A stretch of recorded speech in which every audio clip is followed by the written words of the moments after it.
You've probably heard the story of the lion and the mouse, right? But today, we're going to dig a little deeper. We're going to pull this classic fable apart and find the really powerful lesson about reciprocity that's tucked away inside. So let's jump right in. The whole thing starts with what seems like an impossible challenge. It's really a question of size and, believe it or not, a whole lot of noise. Okay, so our story kicks off with this really simple but totally maddening problem. You've got this tiny little mouse, right? And he has been kept awake the entire winter by his neighbors, just unbelievably loud snoring. And this poor mouse, he tries everything. He's shouting, he's poking the bear, he even finds a bugle and blows it as hard as he can, but nothing. The bear just keeps on sawing logs.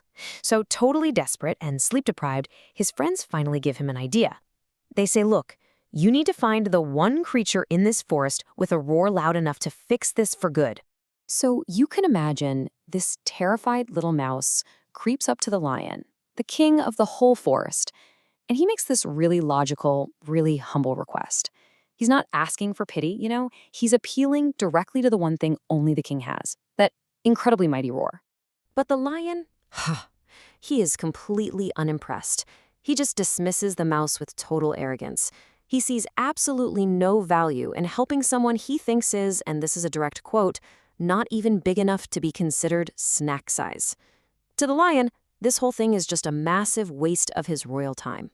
So the little mouse, completely dejected, just walks away, feeling pretty hopeless.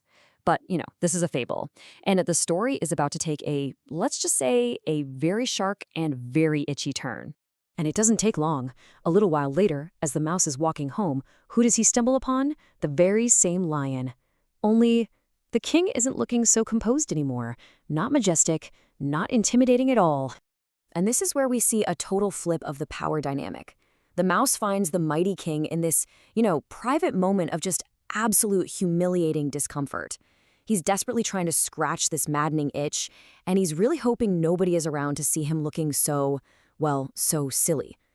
Now the mouse, because of his small size and super sharp eyes, he can see what the lion can't. He spots it immediately. The source of the king's misery? It's a whole swarm of tiny little fleas, basically having a party in his fur.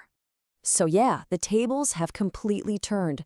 The little guy is now the one who can see the problem, and the big, mighty king is completely helpless. This whole situation just created the perfect opportunity for the most unlikely hero to step up. But even now, right, in his moment of total desperation, the lion's pride still kicks in. He's skeptical. He's still looking down on the mouse, thinking, how can you help me? You're just a tiny mouse. He just can't wrap his head around how someone so small could possibly solve his huge problem.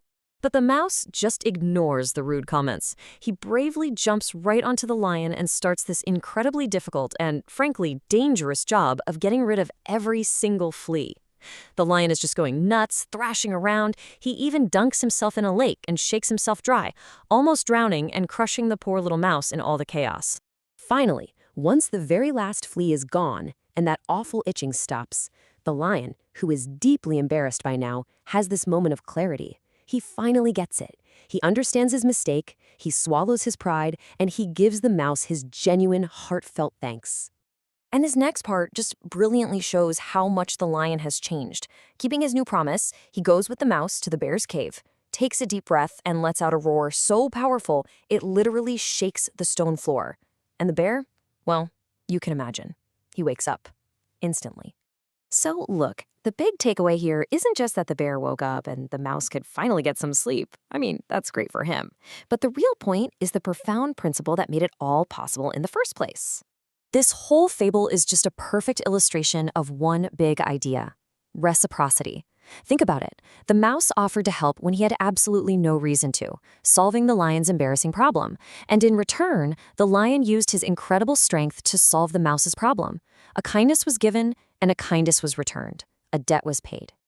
So this simple story leaves us with some really powerful lessons, doesn't it? It shows us that strength isn't just about size. It reminds us that an act of kindness is never wasted. It creates ripples. And maybe most importantly, it shows us that underestimating someone just because of how they look is a huge mistake. Humility, it turns out, is a strength that can open doors you never knew were there. And that really leaves us with one last thing to think about. Who is that unexpected mouse in your own life? Who are the people we might be overlooking or underestimating? Where could that hidden strength, those brilliant ideas, or those unexpected solutions be hiding if only we're willing to look past our own pride and, just show a little kindness?